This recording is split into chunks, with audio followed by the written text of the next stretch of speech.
ملتان تہذیبوں کا شہر، جہاں آج قلعہ ہے، کبھی سورج دیوتا کا مندر چمکتا تھا۔ گلیاں، بازار اور عبادت گاہیں مٹی میں دفن ہو گئی، مگر تاریخ آج بھی اینٹوں سے چھانکتی ہے۔ یہاں سب کچھ بدلا پر ملتان ہمیشہ قائم رہا۔ جہاں آج ملتان کا قلعہ خاموشی سے کھڑا ہے، کبھی وہاں دریائے راوی کی ایک شاخ بہا کرتی تھی۔ پانی کے کنارے بسنے والا وہ شہر اب تاریخ کی تہوں میں چھپ چکا ہے، مگر قلعے کی دیواریں اب بھی وہ گواہیاں سنبھالے ہوئے ہیں۔ یہ جو قلعہ آپ دیکھ رہے ہیں، اس سے آج ہم ملتان کا قلعہ یا قلعہ کوہنا کہتے ہیں، لیکن صدیوں پہلے اس کا نام کٹوچ گڑھ تھا۔ کہا جاتا ہے کہ اس سے 800 سے 1000 قبل مسیح کے درمیان کٹوچ خاندان نے تعمیر کیا تھا۔ یہ قلعہ صرف اینٹوں اور پتھروں کا ڈھانچہ نہیں، یہ جنوبی ایشیا کی بہادری، دفاعی حکمت عملی اور شاندار فن تعمیر کی زندہ علامت ہے۔ سن 1320 سے 1324 عیسوی کے درمیان ملتان میں حضرت شاہ رکن عالم کا عظیم الشان مزار تعمیر کیا گیا تھا۔ اسے ابتدا میں تغلق بادشاہ غیاث الدین تغلق نے اپنی آخری آرام گاہ کے طور پر بنوایا تھا، مگر بعد میں یہ عظیم عمارت شاہ رکن عالم کے خاندان کو تحفے میں دے دی گئی تاکہ وہ اس مرد قلندر، اس ولی کامل کی آخری آرام گاہ بنے۔ یہ مزار آج بھی عقیدت، فن تعمیر اور تاریخ کا عظیم سنگم ہے۔ سن 1400 عیسوی میں ملتان قلعہ لنگا خاندان کے زیر حکومت تھا۔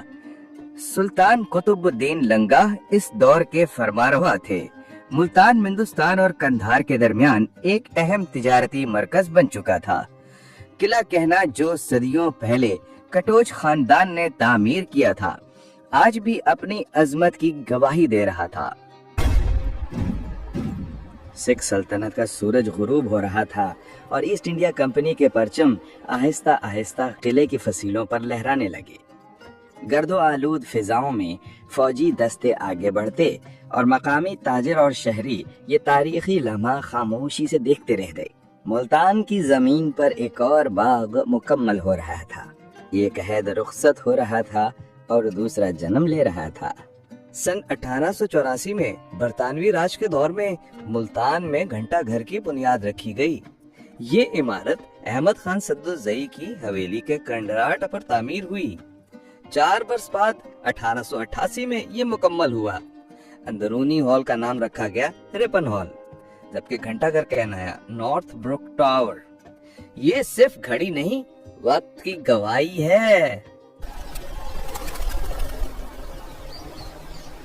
1947 کے بعد آزادی کی صبح کے ساتھ ملتان نے ایک نئی زندگی کی شروعات کی۔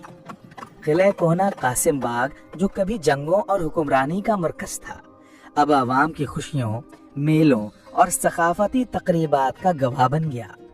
شہر نے ترقی کی نئی راہیں دیکھیں، بازار پھر سے آباد ہوئے اور قلعے کی دیواروں نے اب توپروں کی گونج نہیں بلکہ بچوں کی ہنسی اور میلوں کی رونق سنی۔